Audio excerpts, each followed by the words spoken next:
मैं लेकर आई हूँ एक नया आइडिया और जिसमें मैं इस्तेमाल करने वाली हूँ स्वेटर का। तो जैसा कि आप देख सकते हैं कि मतलब हमारे पास कई इस तरह के पुराने स्वेटर रह जाते हैं और ये जिनका यूज़ ज़्यादा बच्चे पहन नहीं पाते हैं, तो उसी का ही मैं आज इस्तेमाल करने वाली हूँ और आज मैं कुछ अच्छा सा नया आइडिया लेकर आई हूँ। अगर वीडियो अच्छा लगे तो प्लीज़ उसको लाइक शेयर सब्सक्राइब ज़रूर करिएगा। तो चलिए बढ़ते हैं।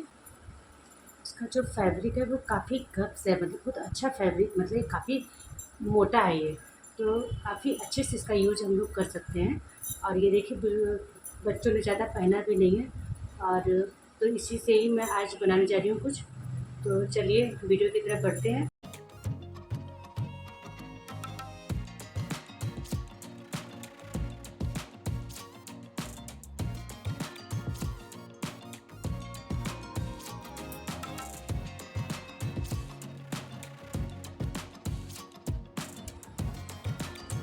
तो यहाँ पर देखिए मैंने गाइस ये जो ओपन एरिया था उसको मैंने सुई धागे की हेल्प से जॉइन कर दिया और उसके बाद जो स्वेटर को मैंने उल्टा कर दिया। उल्टा करने के बाद जो पेस्ट बुकरम होती है उसको मैंने आयरन को हीट करके उस पर स्टिक कर दिया। तो ऐसा मैंने इसलिए किया है कि इसलिए किया है क्योंकि क्या होता है कि जब हम स्वेटर को कट करते हैं, जब घर के बुने हुए स्वेटर होते हैं, तो उससे क्या होता है कि वो फंदे जो होते हैं ना, कट करने के बाद वो खुलने लगते हैं। तो इस चीज़ को बचने के लिए मैंने क्या किया, जो पेस्ट बुकरम होती है उसको मैंने पेस्ट कर दिया। पहले आयरन हीट करके पेस्ट करना रहता है और फिर मैं इसको कट कर दे रही हूँ। तो पहले आस्तीन को मैं कट करके अलग कर दूँगी। उसके बाद मैं क्या करूँगी, जो कॉलर वाला एरिया है उसको भी मैं कट करके रिमूव कर दूँगी और इस तरह से मैं सारे पीसेस को अलग कर लूँगी। और अगर आपके पास ये जो बुकरम होती है, जो पेस्ट बुकरम होती है, उसका अगर पूरा पीस हो आपके पास तो उसको एक बार में आप ये पूरा लगा सकते हैं, लेकिन मेरे पास छोटे-छोटे टुकड़ों में था तो इसीलिए मैंने उसको मतलब अलग-अलग थोड़ा-सा लगाया है। तो यहाँ पर मैंने क्या किया है कि देखिए जो ओपन वाला एरिया यहाँ पर जो है उसको भी मैं सुई धागे की हेल्प से सिलाई कर दूँगी। और कैसे करूँगी तो इसको ये देख लीजिए। तो यहाँ पर सुई धागे की हेल्प से मैं उससे ईज़िली सिलाई कर दे रही हूँ। तो आगे साइड में भी थोड़ा-सा ओपन एरिया था तो उसको भी मैं सिलाई की हेल्प से सिलाई कर दूँगी, मतलब सुई धागे की हेल्प से सिलाई कर दूँगी। और उसके बाद चेक कर लीजिए आप, मतलब कोई स्वेटर कहीं से फंदा वगैरह खुल तो नहीं रहा, तो उसको भी आप इसी तरह से सिलाई करके उसको मजबूती दे दीजिए। और उसके बाद में मैं क्या करूँगी, चारों तरफ से इसकी सिलाई लगा दूँगी। और इसमें एक प्रॉब्लम ये आती है, जब हम वुलन स्वेटर को से कुछ अगर सामान रेडी करते हैं तो इसमें एक प्रॉब्लम ये होती है कि वुलन कपड़ा सिलाई मशीन पे थोड़ा चलता नहीं है। तो उसके लिए अगर आप नीचे कुछ लाइनिंग वगैरह लगा देते हैं, तो जैसे कि मैंने बुकरम पेस्ट की थी तो इसकी वजह से क्या हुआ कि स्वेटर को थोड़ा सा ईजीली से हम सिलाई कर पा रहे हैं। तो यहाँ पर भी देखिए जो मैंने पेस्ट किया हुआ जो बुकरम है कई जगह से कई टुकड़ों में है, तो मैं क्या करूँगी उसको भी मजबूती देने के लिए सिलाई मशीन चला दूँगी उसके ऊपर, जिससे कि वो अच्छे से मजबूती से मतलब मजबूती उनमें आ जाएगी। और इस तरह से देखिए जहाँ जहाँ पे जो बुकरम लगा है, जहाँ जहाँ पे उनके जो जोड़ दिख रहे हैं वहाँ पर मैं सब जगह सिलाई कर दूँगी।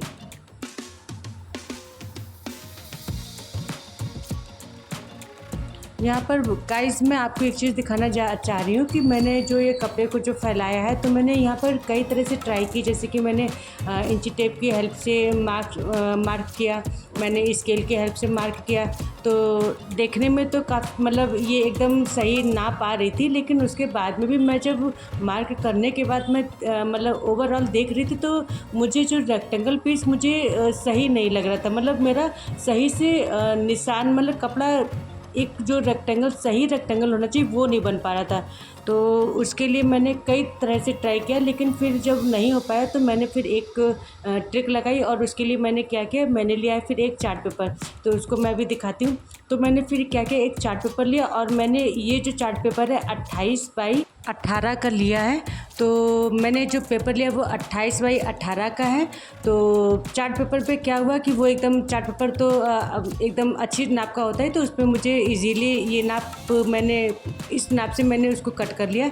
और उसके बाद मैंने एक पुराना शर्ट का कपड़ा लिया और इसमें मैंने इस पर मैंने चार्ट पेपर रखकर उसको मैंने चारों तरफ से मार्क कर लिया। अब मार्क करने के बाद ये मैंने कपड़ा कट कर लिया और उस कपड़े को मैंने जो लाइनिंग की तरह मुझे इस्तेमाल करना है और इसको मैंने जो वुलन क्लॉथ था उसके ऊपर, वुलन पार्ट था, मैंने उसके ऊपर इसको रख दिया। अब मैंने क्या किया, अब मेरा एकदम सही रेक्टेंगल रेडी हो रहा था। तो अब मैंने क्या किया, उसको जो पिन होती है ना उसकी हेल्प से उसको अटैच कर दिया और अच्छी तरह से चारों तरफ अटैच कर दिया। वुलन क्लॉथ में एक अच्छी चीज़ ये होती है कि ये गफ्स होता है, काफ़ी मोटा कपड़ा होता है तो बड़ा अच्छा रहता है, एक सॉफ्ट रहता है। तो और इसमें पिन भी वगैरह अटैच करने में ज़्यादा दिक्कत नहीं होती है, तो ये चीज़ मुझे इसमें प्लस पॉइंट लगा। तो यहाँ पर फिर मैंने क्या किया, चारों तरफ से उसको सिलाई कर ली है।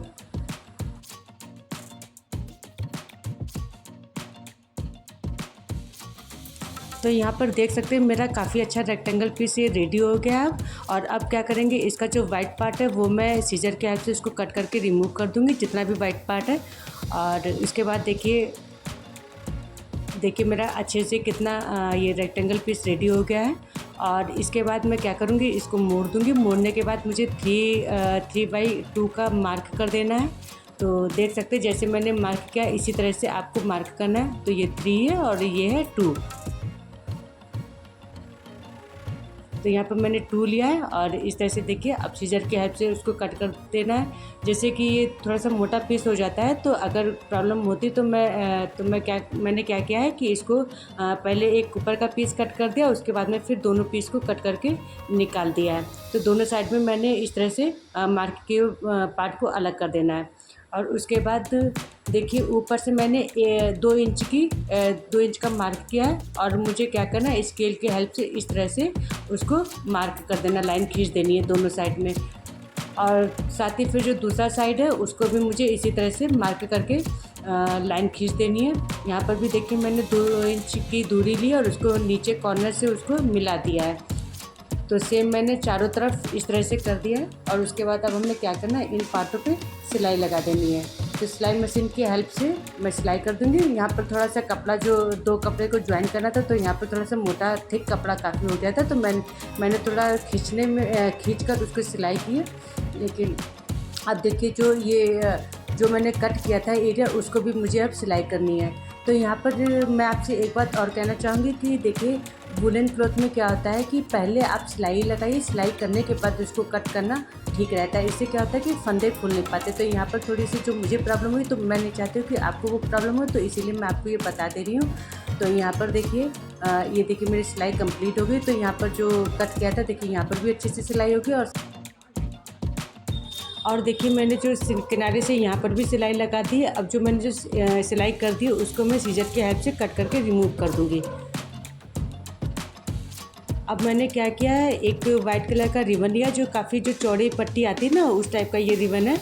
तो इसको मैं क्या करूँगी, आप चाहें तो इस तरह से चौड़ा पार्ट भी लगा सकते हैं, लेकिन मैं क्या करूँगी, इसको 2 पार्ट में पहले डिवाइड करूँगी। तो इसे उंगली से प्रेस करके अच्छी तरह से मार्क कर लूँगी। मार्क करने के बाद मैं सीजर की हेल्प से उसको कट कर लूँगी। कट करने के बाद हमारे ये जो पार्ट हैं वो 2 पार्ट रेडी हो जाएंगे। और रेडी होने के बाद देखिए इस तरह से हमें यहाँ पर इसको लगा लेना है। लेकिन इससे पहले हमें एक काम और करना है। पहले हमें इसको जो हैंडल बनाने हैं, तो उसके लिए मैं पहले जो एक रिबन का पार्ट मैंने और लिया है और उस पर मैं जो पेस्ट बुकरम है उसके मेरे पास कई सारे छोटे छोटे टुकड़े थे, तो मैं उन छोटे टुकड़ों को इस रिबन के ऊपर रख दे रही हूँ और रखने के बाद मैं उसकी सिलाई कर दे रही हूँ। तो इस तरह के मेरे पास छोटे कई सारे पीसेस थे, तो उनको मैंने इस तरह से मैं उनका यूज़ कर लूँगी। और देखिए जो जितना बड़ा आपको हैंडल बनाना, तो उतनी लेंथ में आप रिबन को ले लीजिए और उसके बाद में उसे स्टिच कर दीजिए। तो चाहे तो विदाउट बुकरम का भी आप कर सकते हैं, लेकिन मुझे थोड़ा सा ये स्टिफ चाहिए था, मतलब थोड़ा सा हार्ड में चाहिए था, तो इसीलिए मैंने इस बुकरम को यहाँ पर लगाया है। तो इस तरह से मैंने सिलाई कर दी। अब क्या हुआ कि वो जो सारे पीसेज है वो अच्छी तरह से इसमें अटैच हो गए। अटैच करने के बाद जो इसमें एक्स्ट्रा पार्ट है वो मैं रिमूव कर दूँगी। रिमूव करने के बाद मैं उसको दोनों साइड से टर्न करूँगी। और देखिए किस तरह से, हाँ, इस तरह से टर्न करते हुए दोनों साइड से भी टर्न कर दूँगी और उंगली से दबाते हुए उसको अच्छे से सेट कर दूँगी। तो यही चीज़ मुझे दूसरे साइड में भी करना है। तो जितना आपको लेंथ लेनी है हैंडल की, उस हिसाब से आप ये पट्टी कट कर लीजिए। और देखिए दूसरे साइड में भी मैंने उसको अच्छे से उंगली प्रेस करते हुए उसको मतलब मार्क कर दिया। अब देखिए इस तरह से फिर से मैंने उसको दूसरे साइड से मोड़ के और देखिए इस तरह से फिर सिलाई लगा देनी है। तो देखिए इस तरह से बेल्ट बनाने पर क्या होती है, थोड़ी सी हार्ड टाइप की जो बेल्ट रेडी होती है, तो ये काफ़ी रेडीमेड जैसा लुक दे रही है। तो इसको मैंने बीच से मोड़ दिया है। मोड़ने के बाद मैं इसको मतलब दो इक्वल पार्ट में मैं मोड़ दूँगी और इसको फिर कट कर दूँगी। कट करने के बाद जो एक बेल्ट की जो लंबाई आ रही है वो 22 इंच है। तो यहाँ पर देखिए इस तरह से मोड़ते हुए और इस तरह से निशान लगाते हुए सेम आप देख लीजिए कि किस तरह से मैंने इसको बेल्ट को यहाँ पर अटैच कर रही हूँ।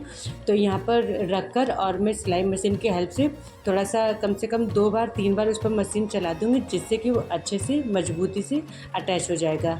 और इसी तरह से फिर दोबारा मैंने उसको कपड़े को मोड़ा। मोड़ने के बाद इस तरह से दूरी लेते हुए और उसको हमें हैंडल के लिए देख लीजिए किस तरह से दूरी लेते हुए और दूसरा जो पार्ट है ना उसको मुझे अटैच कर देना है।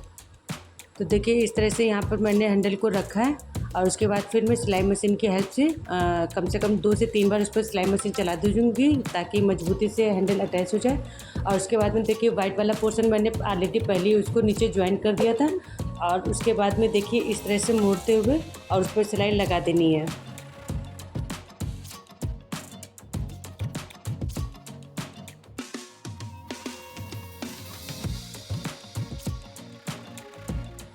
तो देखिए मेरी यहाँ पर सिलाई कंप्लीट होगी। उसके बाद में मैं आपको दिखा देती हूँ कि देखिए सिलाई करने के बाद इस तरह से ये कुछ पार्ट दिख रहा है और वाइट कलर का जो कॉम्बिनेशन है वो काफ़ी अच्छा लग रहा है इसके ऊपर। तो यहाँ पर देख सकते हैं इससे क्या होगा कि जो जिप होती है ना वो अच्छे से कवर रहेगी। तो सेम जैसे मैंने ये पार्ट रेडी किया इसी तरह से जो दूसरा पार्ट है उसको भी रेडी कर लेना है और एक पार्ट को रख कर उस पर हैंडल की दूरी लेते हुए और इस तरह से हैंडल को अटैच कर देना है दूसरे पार्ट में और उसको भी 2-3 बार उसमें सिलाई लगा लेनी है हैंडल में ताकि मजबूती से हैंडल अटैच हो जाए। और ये देखिए वाइट वाला पार्ट भी मैं इस पर नीचे अटैच करती जा रही हूँ साथ में।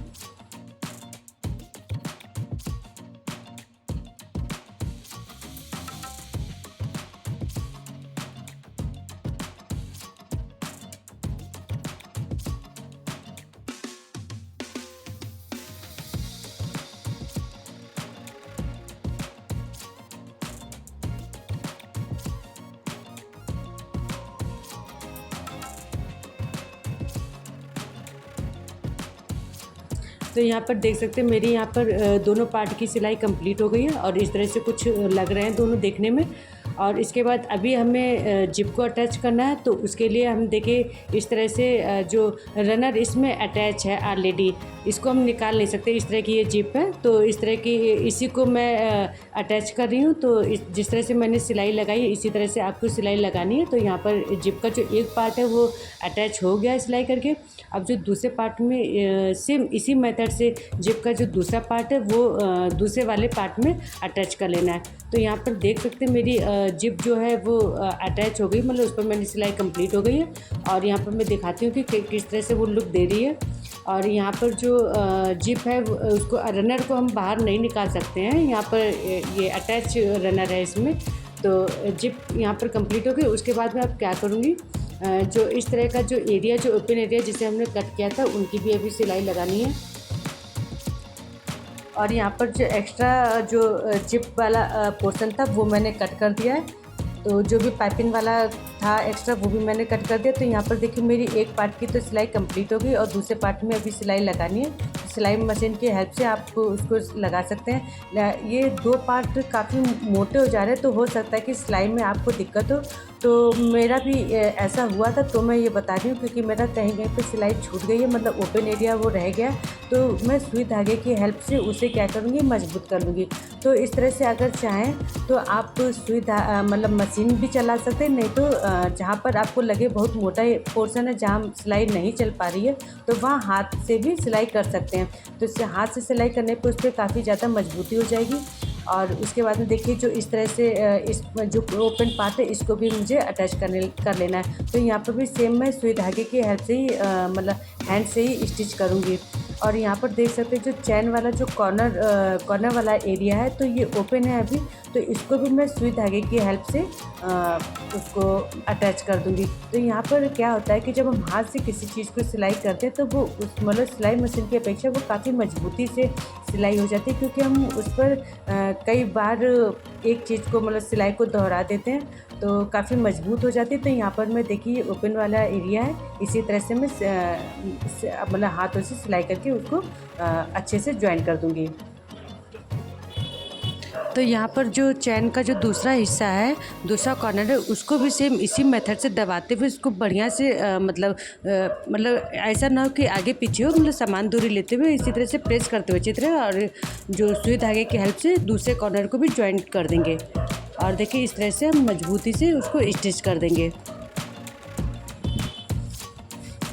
तो यहाँ पर देखिए सिलाई मेरी कंप्लीट हो गई है, और यहाँ पर अभी हम एक्स्ट्रा जो चैन का एरिया है उसको भी कट कर देंगे, लेकिन अभी मैं आपको थोड़ा सा और दूसरी जगह सिलाई दिखाती हूँ। तो इस तरह से मेरी सिलाई सब तरफ से कंप्लीट हो गई। चाहे तो आप एक दूसरी पट्टी लेकर इस सिलाई को कवर भी कर सकते हैं। तो इस तरह से अभी मैं आपको पलट के दिखाती हूँ। तो देखिए सीधा करने पे कुछ इस तरह की ये लुकिंग दे रहा है, देखने में बहुत ही ज़्यादा क्यूट लग रहा है। और इस तरह से मैं चारों तरफ से करके दिखाती हूँ। तो ये हमारा क्या हुआ, जो पुराना स्वेटर है जो हम कभी इस्तेमाल नहीं कर पाते, उस तरह से मतलब उसका ये मैंने कितना अच्छा यहाँ पर मतलब यहाँ पर कितना अच्छा यूज़ किया गया। और ये मतलब इसमें स्पेस भी अच्छा है कि हम लेडीज़ इसमें डॉक्यूमेंट्स वगैरह और मतलब मेकअप का सामान और कई सारा जो ज़रूरी सामान है वो रख सकते हैं, बच्चों के आइटम रख सकते हैं। और देखिए मैंने साइड का जो एरिया एक्स्ट्रा एरिया था वो मैंने यहाँ पर कट कर दिया। और तो यहाँ पर देखिए मैंने यहाँ पर स्टिच कर लिए।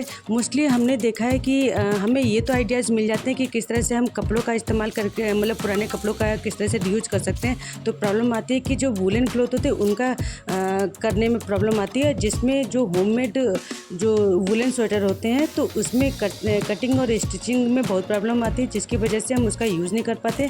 तो देखिए यहाँ पर मुझे लगता है कि मैंने आपको ये एक बहुत अच्छा आइडिया दिया है। तो मुझे लगता है आपको ये आइडिया ज़रूर पसंद आएगा और आप भी ज़रूर कुछ नए इस तरह से बैग बनाएंगे। तो आपसे एक रिक्वेस्ट है कि अगर आपको ये आइडिया अच्छा लगा तो प्लीज़ मुझे कमेंट ज़रूर करिएगा। और साथ ही मेरे चैनल को एक हम्बल रिक्वेस्ट है कि आप लोग मेरे चैनल को सब्सक्राइब ज़रूर करिएगा। तो मिलते हैं नेक्स्ट वीडियो में। Thanks for watching.